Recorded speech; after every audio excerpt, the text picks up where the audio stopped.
అంటే రాజు V6 రాజు ఏమంటుండంటే జగ్గారెడ్డి కష్టకాలంలో పనిచేసిండు, government వచ్చే టైంకి ఇట్లా అయిపోయింది జగ్గారెడ్డి బతుకు అని మన రాజు అడుగుతున్నాడు. V6 పరిస్థితి ఏదైనా ఒకటేలే, ఏముంది భయముంది అట్లా. జగ్గారెడ్డి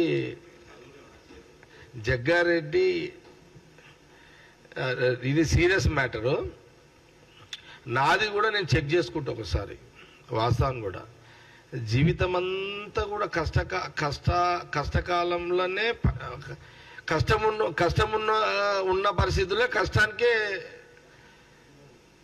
లేదు. నాది ఎప్పుడు కష్టకాలంలో పనిచేస్తుడే నాకు అది అట్లా రాసి ఉందే మళ్ళీ అది అట్లా రాసి పెట్టున్నట్టుంది నాకు అట్లా. అది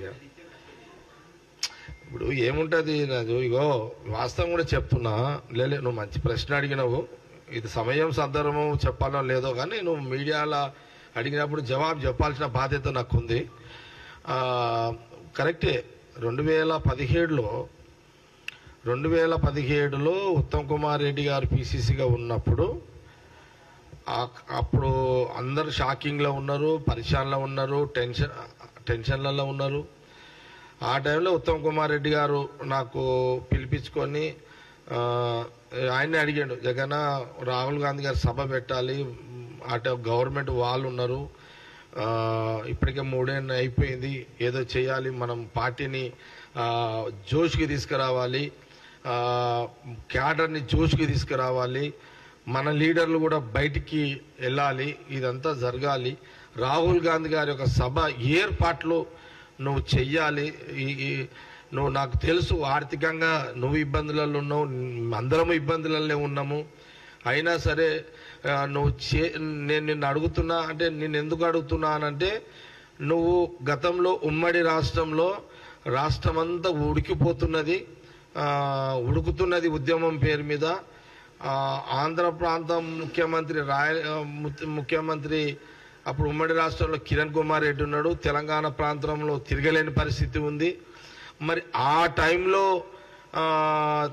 కేసీఆర్ సొంత జిల్లా ఉద్యమ గడ్డ ఉమ్మడి జిల్లాలో మరి నువ్వు కిరణ్ కుమార్ రెడ్డి గారు 2013లో ఆయన ఒక సభ ఏర్పాటు, నువ్వు 1,00,000 మందితోటి సభ ఏర్పాటు చేసినావు. ఆ రోజు స్కీము ఎస్సీ ఎస్టీ సప్లాన్ బంగారు తల్లి స్కీమ్ ప్రోగ్రామ్ నువ్వు చేసినావు. మేమెవరం అప్పుడంతా ఉద్యమంలో ఉన్నాము, మేమెవరం షేర్ చేయలేకపోయినాం. కానీ సింగిల్ హ్యాండ్ మీద 2017లో అసలు నువ్వు చేసిన ఏర్పాట్లు కోట్ల రూపాయలతోటి ఆ కష్టకాలంలో నువ్వు అప్పుడు కూడా ఎవరు సపోర్ట్ లేకుండా నీ సింగిల్ చేయి మీద నువ్వు అంత పెద్ద సభ ఏర్పాటు చేసినావు. ఎక్కడ కూడా ఉద్యమము డిస్టర్బెన్స్ కిరణ్ కుమార్ రెడ్డి సభలో జరగలేదు, ఎలాంటి ఇబ్బంది కాకుండా సింగిల్ ల్యాండ్ మీద చేసినావు.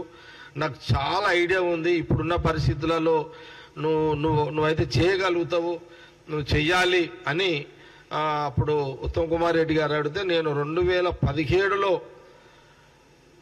నేను ఆ రోజు పెద్ద ఎత్తున రాహుల్ గాంధీ గారి యొక్క సభ ఏర్పాట్లు బ్రహ్మాండంగా పెద్ద ఎత్తున చేసిన. నా నియోజకవర్గంలో ఎంతకైనా మంచిదని ఒక 60-70 వేల మందిని మొబిలైజేషన్ చేసిన. లక్కీ ఏంటంటే మొత్తం రాష్ట్రంలో ఉన్న ఆ సభకు అందరూ రావాలని యావత్తు రాష్ట్రంలో ఉన్న మా కాంగ్రెస్ పార్టీ నాయకులందరూ కూడా రోడ్ల మీదకి వచ్చిర్రు. సంగారెడ్డి సభకు, రాహుల్ గాంధీ సభకు వచ్చిర్రు. దాని తర్వాతనే అసలైన ఆట కొంత జోష్ వచ్చేది స్టార్ట్ అయింది. ఇక 2018కి ఎన్నికలకు ఒక వాతావరణం క్రియేట్ చేయడం కూడా జరిగింది. సరే, కష్టకాలంలో నాకు వంతు రాసి ఉంది అట్లా, అది ఓకే, అది అట్లా పని చేస్తా, నాకు అది ఇబ్బంది లేదు. ఓకే, అవునవునవును, లే కరెక్టే రాజు నువ్వు అనేది కూడా. అదే కాకుండా 2018లో నాకు హరీష్ రావు టార్గెట్ పెట్టి జైల్లో వేయించుడు, నేను మళ్ళీ బయటకు వచ్చుడు, గెలిచిన 3 ఏళ్ళు కూడా ఆడుకున్నా. ఏది ఆ ఉమ్మడి జిల్లాలో నేను కూడా హరీష్ తోడు ఆడుకున్నా, మినిస్టరే. దాన్ని హరీష్ రావు తట్టుకోలేకపోయింది. అమ్మ నేను మంత్రి ఉన్నాడే ఒకటి జిల్లాలో ఎమ్మెల్యే, అమ్మ జిల్లాలో నాకు ఎవడు అడ్డం లేడు, అమ్మ వీడొక్కడే నాకు అడ్డం తిరిగిపోయిండు. పోలీసు వాళ్ళు వీడిని కంట్రోల్ చేయలేకపోతుర్రు, పోలీసు వాళ్ళతోటి ఈయన ఇబ్బంది పెట్టాలంటే పోలీసు వాళ్ళని అదరగొడుతున్నాడు, పోలీసు వాళ్ళని తిడుతున్నాడు, పోలీసు వాళ్ళని కూడా అటాక్ చేస్తున్నాడు. ఏదన్నా కార్యక్రమం పెట్టుకుంటే ధన్మని ప్రోటోకాల్ అమ్మ జగ్గారెడ్డి వస్తే ఏం గొడవ అవుతుంది అనే ఒక టెన్షన్ హరీష్ రావుకి.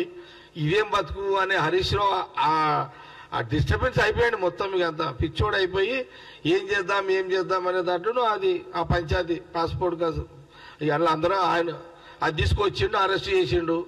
ఆ టైంలో ఇంకోటి చేసిన లేలే రాజు నువ్వు చెప్పినావు. మళ్ళీ ఏంది ఎమ్మెల్సీ ఎలక్షన్స్, ఏది ఉమ్మడి జిల్లాలో కష్టకాలమే కదా. ఏది గెలిచిన తర్వాత గెలిచిన అంటే ఓడగొట్టాలని అప్పుడు బాగా ట్రై చేసిండు. నేను ఆ 3-4 ఏళ్ళు బాగా కష్టపడ్డా, గెలిచిన తర్వాత ఆడికించి ఇక మళ్ళీ కొత్త ఆట స్టార్ట్ అయింది. తర్వాత ఎమ్మెల్సీ ఎలక్షన్లో ఏది లోకల్ బాడీ ఎమ్మెల్యే ఎలక్షన్లో నిర్మల నా భార్యని అప్పుడేంది అప్పుడు నేను నా ఉమ్మడి జిల్లాలో, కేసీఆర్ సొంత జిల్లాలో, చక్రాలు తిప్పే హరీష్ రావు జిల్లాలో చక్రాలు తిప్పుతున్నాడు కదా హరీష్ రావు, చక్రాలు దింపి హరీష్ రావు జిల్లాలోనే యునానిమస్ కావద్దని కేసీఆర్ సొంత జిల్లాలో యునానిమస్ ఎమ్మెల్సీ యునానిమస్ కావద్దు, ఈయన కాంగ్రెస్ ఉన్న 230 ఓట్లు నేను అభ్యర్థిని పెట్టి ఆ అభ్యర్థి నా భార్యను పెట్టి నా భార్యగా కాంగ్రెస్ 230 ఓట్లు వేయించుకొని అదనంగా 9 ఓట్లు ఎక్స్ట్రా చేసుకొచ్చి నేను కాంగ్రెస్ పార్టీ యొక్క ఉనికిని కాపాడుకుంటూ వాళ్ళ ఉనికిని ఖతం చేసిన. సీఎం జిల్లాలో యునానిమస్ కాకుండా ఎమ్మెల్సీని కాంగ్రెస్ పార్టీ సత్తా ఉన్నది ఇడా అని చూపెట్టిన. 2 ఇప్పుడు మీరు ఇంకోటి అడిగారు, జోడో యాత్ర. రాహుల్ గాంధీ జోడో యాత్ర నా నియోజకవర్గం మీద పోవడం నేను అదృష్టంగా భావించిన. నేను చాలా అదృష్టంగా రాహుల్ గాంధీ గారిని ఏమో ఒక 20 కిలోమీటర్లు నా ప్రాంతంలో నడుచుకుంటూ పోతున్నాడు అనేది అదృష్టంగా, రాజకీయమైన అదృష్టంగా భావించి బ్రహ్మాండమైన స్వాగతం పలికి ఒక ప్రత్యేకమైన స్థానాన్ని ఒక గుర్తింపుని రాహుల్ గాంధీ గారి దగ్గర తెచ్చుకోగలిగిన. ఈ సుదీర్ఘమైన ఈ ప్రయాణంలో అధికారం లేని 9 ఏళ్లలో అనేక ఆర్థిక ఇబ్బందులు, వాళ్ళ ప్రెషర్స్ అవి ఇవి తట్టుకునే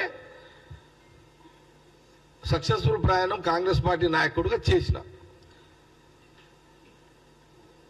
గవర్నమెంట్ వచ్చింది, హ్యాపీ.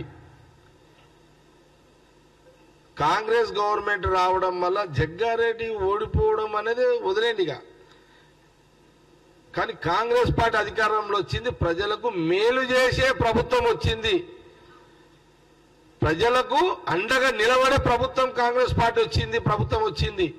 నేను దానికి హ్యాపీగా ఉన్నా. కష్టకాలం నేను ఉండొచ్చు, అధికారం ఉన్నప్పుడు నేను ఇలా లేకపోవచ్చు, కానీ ప్రజలకు హ్యాపీగా అంటే స్వేచ్ఛగా డెమోక్రసీ ప్రజాస్వామ్యంలో పద్ధతులు అందరూ సుఖ జీవితాలతో బ్రతికే విధంగా కాంగ్రెస్ గవర్నమెంట్ ప్రజలు తెచ్చుకున్నారు.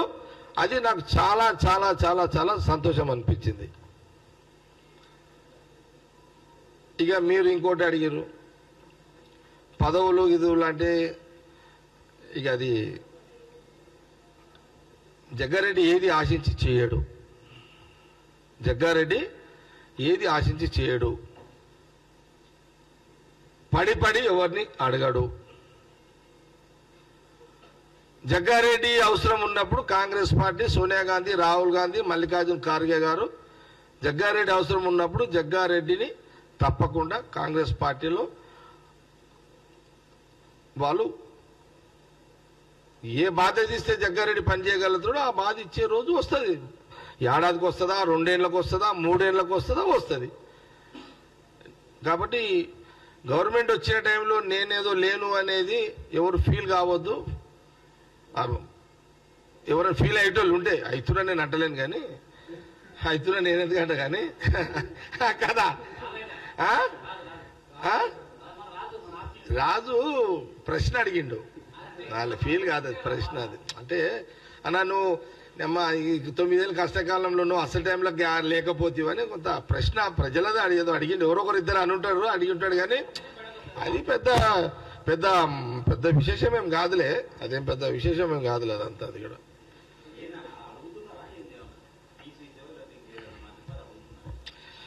రాజు మీ అందరు కూడా తెలుసు కదా, నేను దగ్గర దగ్గర 5 ఏళ్ళ నుంచి పీసీసీ కావాలని అడుగుతూనే ఉన్నా. నేను కొత్తగా అడిగేది ఏముంది ఇంకా?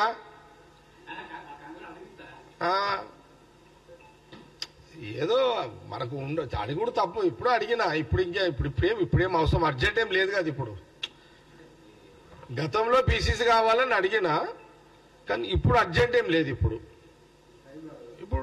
అర్జెంట్ లేదు. ఇప్పుడు సీఎం ఉన్నాడు, పీసీసీ ఆయన్నే ఉన్నాడు. ఇప్పుడు ఎమర్జెన్సీ ఏం కాదు. కాబట్టి ఇప్పుడు పార్లమెంట్ ఎలక్షన్స్ ఉన్నాయి. మేము 17 మేము ఆల్రెడీ సీఎం రేవంత్ రెడ్డి ఏం చెప్పిండు, మినిమం 14 గెలవాలి పార్లమెంట్లో అనేది ఆయనకు ఛాలెంజ్ పెట్టుకున్నాడు. ముఖ్యమంత్రిగా సీఎం రేవంత్ రెడ్డి గారు పీసీసీ ప్రెసిడెంట్ హోదాలో తెలంగాణలో సోనియా గాంధీ, రాహుల్ గాంధీ డైరెక్షన్లో 14 సీట్లు ఇలా తెలంగాణలో గెలవాలనేది ఒక పార్టీ లైన్ ఉంది. ఆ లైన్ని ఒక ముఖ్యమంత్రి కాదు, డిప్యూటీ సీఎం, కేబినెట్ మినిస్టర్లు, ఎంటైర్ కాంగ్రెస్ పార్టీ లీడర్లు, జిల్లా అధ్యక్షులు కానివ్వండి, అందరం కూడా సమన్వయంతో ఆ 14 సీట్లు రీచ్ కావడానికి అందరం కూడా పని చేస్తాం. అది మా బాధ్యత, మేము చేస్తాం. అదిగా మాకున్నది అది ఇంపార్టెంట్. దాని తర్వాత మళ్ళీ లోకల్ బాడీస్ ఉంటాయి, ఇవన్నీ ఉంటాయి మళ్ళా. కాబట్టి ఇప్పుడు ఈ పీసీసీ చర్చ అవసరం లేదు. ఇప్పుడు ఆగమేఘాల్లో దించి చేయాల్సిన ఎమర్జెన్సీ ఏం లేదు. కాబట్టి దానికి కాదు, మాకు ఛాలెంజ్ ఏంటంటే ఎంపీ ఒక లైన్ అక్కడ నుంచి ఒక లైన్ వచ్చింది ఏఐసిసి నుంచి 14 సీట్లు గెలవాలి. 14లో 100% 14 మీదనే మా టార్గెట్. 14లో ఏమన్నా అటు ఇటు ఏమన్నా అయితే 10 కాడ వచ్చి ఆగాలి. అది కాంగ్రెస్ పార్టీ ఏఐసిసి లైన్. 10 సీట్ల కాడ ఆగాలి. తెలంగాణ ప్రజలకు మేము అదే అప్పీల్ చేస్తున్నాము. రాహుల్ గాంధీ గారి నాయకత్వాన్ని బలపరుస్తూ ఆయన భవిష్యత్తు ఈ రానున్న ఎన్నికల్లో ఆయన ప్రధానమంత్రి కావడానికి తెలంగాణ నుంచి ఒక 14 మంది ఎంపీలను ఇవ్వండి కాంగ్రెస్ పార్టీకని గాంధీ భవన్లో మీడియా పక్షాన తెలంగాణ ప్రజలందరినీ కూడా కోరుతున్నాం.